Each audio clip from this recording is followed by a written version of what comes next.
YSR Congress party high command కీలక నిర్ణయం తీసుకుంది. ఎమ్మెల్సీ దువ్వాడ శ్రీనివాస్ను పార్టీ నుంచి సస్పెండ్ చేస్తూ అధిష్టానం ఉత్తర్వులు జారీ చేసింది. పార్టీ క్రమశిక్షణను ఉల్లంఘించినట్టు వచ్చిన ఫిర్యాదుతో జగన్మోహన్ రెడ్డి ఈ నిర్ణయం తీసుకున్నారు. దువ్వాడ శ్రీనివాస్ను సస్పెండ్ చేస్తూ పార్టీ అధికారిక ట్విట్టర్లో ఒక పోస్టు షేర్ చేశారు. పార్టీ క్రమశిక్షణను ఉల్లంఘించినట్టు ఫిర్యాదులు రావటం, పార్టీ క్రమశిక్షణ కమిటీ కూడా సిఫార్సు చేయటంతో జగన్ ఈ నిర్ణయం తీసుకున్నట్టు ఒక ప్రకటనలో తెలిపింది వైఎస్సార్ కాంగ్రెస్ పార్టీ. అయితే దువ్వాడ కుటుంబ వివాదంతోనే ఆయనను సస్పెండ్ చేసినట్టు తెలుస్తోంది. ఈ విషయంలో పార్టీ చాలా జాతీయం చేసిందన్న కామెంట్స్ వినిపిస్తున్నాయి. గత కొద్ది రోజులుగా ఎమ్మెల్సీ దువ్వాడ కుటుంబ వివాదం పెను దుమారానికి దారితీసిన సంగతి తెలిసిందే. భార్యా పిల్లలతో విభేదించి దువ్వాడ శ్రీనివాస్ దివ్యల మాధురితో ఉంటున్న సంగతి తెలిసిందే. దువ్వాడ శ్రీనివాస్ నూతన ఇంటి కోసం భార్య వాణి నిరసన దీక్షకు దిగారు. ఈ క్రమంలో దువ్వాడ శ్రీనివాస్ ఆమెతో పాటు పిల్లలపై దుర్భాషలాడుతూ దాడికి దిగే ప్రయత్నం చేసిన సంగతి తెలిసిందే. ఇటు తరుణంలో కొద్ది రోజుల పాటు ఆ ఎపిసోడ్ నడిచింది. చివరకు ఆ ఇంటిని దివ్యల మాధురి పేరుతో రాయటంతో వివాదం ముగిసింది. అయితే సోషల్ మీడియాలో దువ్వాడ శ్రీనివాస్, దివ్యల మాధురి జంట హల్చల్ చేస్తోంది. నూతన వ్యాపారంలో అడుగుపెట్టడమే కాకుండా మీడియాలో ఆ జంట నిత్యం సందడి చేస్తూనే ఉంది. ఈ తరుణంలో దువ్వాడ శ్రీనివాస్ తీరుతో పార్టీకి నష్టం జరుగుతుందని ఫిర్యాదులు వెల్లువెత్తాయి. ఈ తరుణంలో ఆలస్యంగానైనా వైసీపీ హైకమాండ్ చర్యలకు దిగటం విశేషం. 2024 ఎన్నికలకు ముందు దువ్వాడ శ్రీనివాస్ కుటుంబ వివాదం వెలుగులోకి వచ్చింది.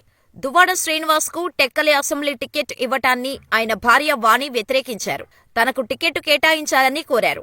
అయితే జగన్మోహన్ రెడ్డి దువ్వాడ శ్రీనివాస్ వైపు మొగ్గు చూపారు. దువ్వాడ వాణికి వైసీపీ పెద్దలు నచ్చచెప్పారు. అయితే ఎన్నికల్లో దువ్వాడ శ్రీనివాస్ దారుణంగా ఓడిపోయారు.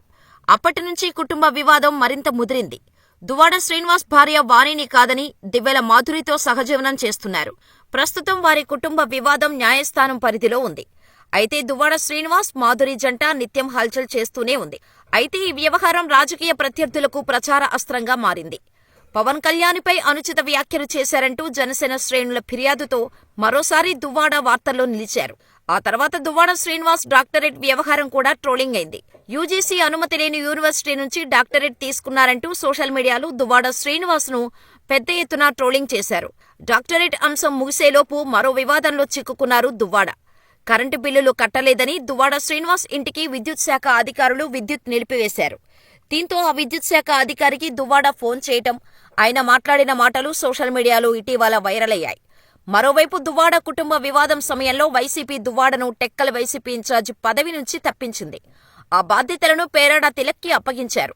అయితే దువ్వాడ శ్రీనివాస్ విషయంలో ఇన్నాళ్లు ఉపేక్షించిన హైకమాండ్ ఇప్పుడు ఉన్నఫలంగా చర్యలకు దిగటం మాత్రం ఆశ్చర్యం వేస్తోంది.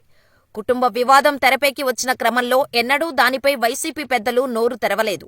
కనీసం దువ్వాడ శ్రీనివాస్ను మందలించలేదు. అటు దువ్వాడ శ్రీనివాస్ సైతం జగన్మోహన్ రెడ్డిపై వీర విధేయత చూపుతూ వచ్చారు. కూటమి ప్రభుత్వానికి సవాల్ చేస్తూ వచ్చారు. తనను కేసుల్లో ఇరికించినా పర్వాలేదని, అరెస్ట్ చేసినా డోంట్ కేర్ అంటూ ప్రకటించారు. అయితే ఇంతలోనే హైకమాండ్ సస్పెన్షన్ వేటు వేయటం విశేషం. మరి దువ్వాడ తదుపరి కార్యాచరణ ఏంటో వేచి చూడాల్సిందే. ఎందుకంటే టీడీపీలో చేరాలన్నా, జనసేనలో చేరాలన్నా ఆ పార్టీ నేతలు చేర్చుకునే పరిస్థితుల్లో లేరు.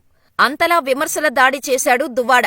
సో ఇప్పుడు నుండైనా క్రమశిక్షణగా పార్టీలో చురుగ్గా ఉంటే వైసీపీలో కొనసాగే అవకాశం ఉంది.